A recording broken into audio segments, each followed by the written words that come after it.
গাজওয়াতুল ফিকরিয়া যেটা বুদ্ধিভিত্তিক যুদ্ধ, যেটা দেখেন তরবারির যুদ্ধে কিন্তু তারা কখনো আমাদের থেকে বিজয় ছিনিয়ে নিতে পারে নাই। তরবারির যুদ্ধে এরা কি কখনো আমাদের উপর বিজয় লাভ করতে পেরেছে? কখনো বিজয়ী হতে পারে নাই। বদরের যুদ্ধে বলেন, কোনো যুদ্ধেই না।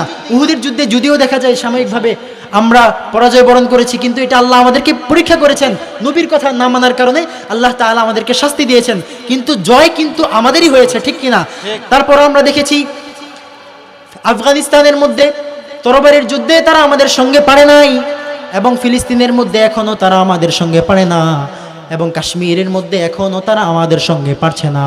কিন্তু দুঃখজনক হলেও সত্য, আল গাজওয়াতুল ফিকরিয়া যেটাকে বলা হয় বুদ্ধিভিত্তিক যুদ্ধে তারা আমাদের থেকে অনেক এগিয়ে গেল, আর আমরা বুদ্ধিভিত্তিক যুদ্ধে আমরা অনেকটাই কেমন যেন হেরে যাব ভাব।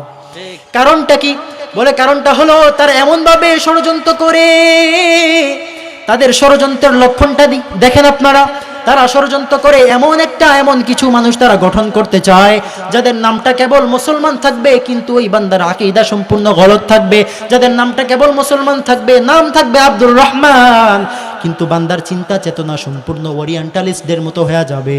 বান্দার চিন্তা চেতনা সম্পূর্ণ ওই বেঈমান নাস্তিক আর পশ্চিমাদের মতো হয়ে যাবে। এখানে তারা যে বিষয়টাকে সব থেকে বেশি হাইলাইট করে, তারা চায় নামটা হবে শুধু মুসলমানের নাম, নাম হবে শুধু আব্দুর রহমান, নাম হবে শুধু তাসলিমা নাসরিন, নাম হবে আসাদ নূর। কত সুন্দর নাম! আসাদ নূর নাম কি খারাপ? তাসলিমা নাসরিন নাম কি খারাপ? কত সুন্দর নাম! বাট দেখেন তাদের আকীদার মধ্যে কি গলত ঢুকায় দিল, যার কারণে তারা মুসলমান ও ইসলামের বিরুদ্ধে কলম ধরার সাহস পেয়েছে। কথা বলেন ঠিক কিনা? তাহলে এই সাহসটা এরা কিভাবে পেয়েছে? এই সাহসটা পেয়েছে নাস্তিক বেঈমানরা এদেরকে আগে থেকে টার্গেট করেছে। টার্গেট করে ওই অনুযায়ী তারা তাদের মিশন জারি রেখে তারা সাকসেস হয়ে গেছে। যার কারণে আজকে আসাদ নূর এত সুন্দর নাম হওয়ার পরেও ওই ব্যক্তি ইসলামের বিরুদ্ধে আঙুল তোলে। তাসলিমা নাসরিন এত সুন্দর নাম হওয়ার পরেও ওই বান্দি বোরখার বিরুদ্ধে আওয়াজ তোলে, ইসলামের বিরুদ্ধে আওয়াজ তোলে, মুসলমানদের বিরুদ্ধে কথা বলে। কথা বলেন ঠিক কিনা? আজকে আমরা দেখতে পাই আমাদের শিক্ষা সিলেবাসের মধ্যে তারা কি সমস্ত নোংরা বিষয় ঢুকিয়ে দিয়েছে। আমাদের কমলমতি শিশুদেরকে তারা নষ্টামির জালে তারা ফাঁসিয়ে দিচ্ছে। আমাদের শিশুদেরকে শেখানো হচ্ছে, যৌন শিক্ষা দেওয়া হচ্ছে। ক্লাস 6-এর ক্লাস 6ষ্ঠ শ্রেণীর বাচ্চাদেরকে যৌন শিক্ষা দেওয়া হয়, এবং ট্রান্সজেন্ডার নামে একটা শিক্ষা তারা এখন ঢুকাইয়া দিল। আমরা তো জানি যে লিঙ্গ হচ্ছে দুইটা। লিঙ্গ কয়টা?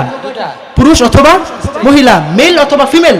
কিন্তু তারা এখন নতুন আরেকটা বিষয় নিয়ে আসছে, ট্রান্সজেন্ডার। অর্থাৎ মনে মনে কেউ যদি দাবি করে আমি ছেলে না, আমি একজন মেয়ে, দেখতে সে ছেলে, মনে মনে দাবি করলো আমি একজন মেয়ে, তাহলে তাকে মেয়ে বলে স্বীকৃতি দিতে হবে।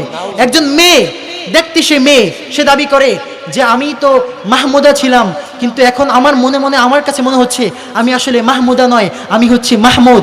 তাহলে সরকার তাকে আইন দিতে বাধ্য হবে, স্বীকৃতি দিতে বাধ্য হবে যে তুমি একজন ছেলে, অথচ সে একজন কিন্তু মেয়ে। তাহলে এই ফিতনাগুলো ঢুকিয়ে দেওয়ার চেষ্টা তারা আমাদের মধ্যে চালাচ্ছে। গত বছর আমরা দেখতে পেয়েছি ডারউইনের থিওরি আমাদেরকে শেখানো হচ্ছিল। আমাদের বাচ্চাদেরকে বলা হচ্ছিল যে বানর থেকে নাকি আমরা মানুষ হয়েছি। জোরে বলেন নাউজুবিল্লাহ।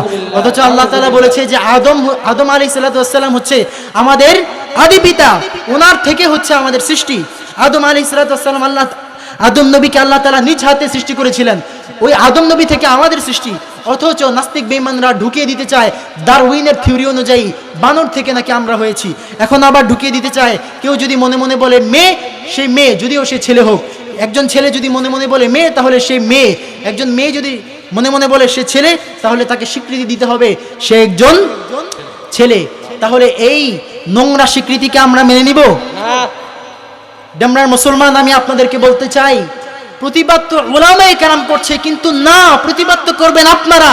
কারণ কোন আলেমের সন্তান তো এইগুলো পড়বে না, ঘোড়ার ডিমের ব্যাঙের লাফালাফি আর সাইকেল টিং টিং টিং টিং, এগুলো কোনো আলেমের সন্তান পড়বে না, কোনো আলেমের স্ত্রী পড়বে না, কোনো আলেমের সন্তান কখনো পড়তে পারে না। আরে আলেমের সন্তানরা তো পড়বে ক্বালা রাসূলুল্লাহ সাল্লাল্লাহু আলাইহি ওয়াসাল্লাম। আলেমের সন্তান কখনো এই ডারউইনের থিওরি পড়তে পারে না, আলেমের সন্তান কখনো এই ট্রান্সজেন্ডারের শিক্ষা গ্রহণ করতে পারে না। কথা বলেন ঠিক কিনা? কারণ কি? আলেমের সন্তান এগুলো পড়বে না। আপনাদের সন্তানরা পড়ছে, সন্তান মুনাফিক হলে আপনারটা হচ্ছে। সুতরাং প্রতিবাদ করলে তো করবেন আপনারা তো প্রতিবাদ করেনই না, বরং উলামায়ে কেরাম প্রতিবাদ করলে পরে আপনারা উলামায়ে কেরামদের সেই প্রতিবাদী কণ্ঠকে স্তব্ধ করে দেওয়ার জন্য সেটাকে রাজনৈতিক বক্তব্য বলে আখ্যা দেওয়ার চেষ্টা করেন, সেটাকে সরকার বিরোধী বক্তব্য বলে আখ্যা দেওয়ার চেষ্টা করেন, সেটাকে দলের বিরুদ্ধে নিয়ে আপনারা আখ্যা দেওয়ার চেষ্টা করেন।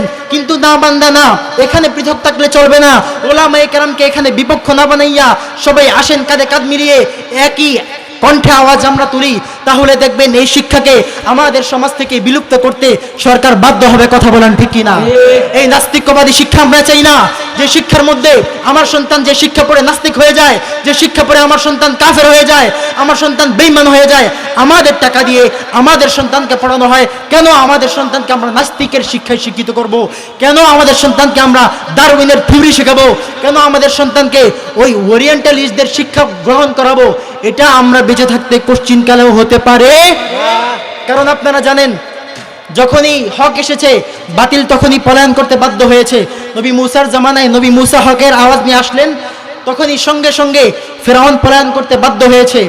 যখন ইব্রাহিম আলাইহিস সালাতু ওয়াস সালাম হকের আওয়াজ নিয়ে আসলেন, সঙ্গে সঙ্গে নমরুদ পলায়ন করতে বাধ্য হয়েছে।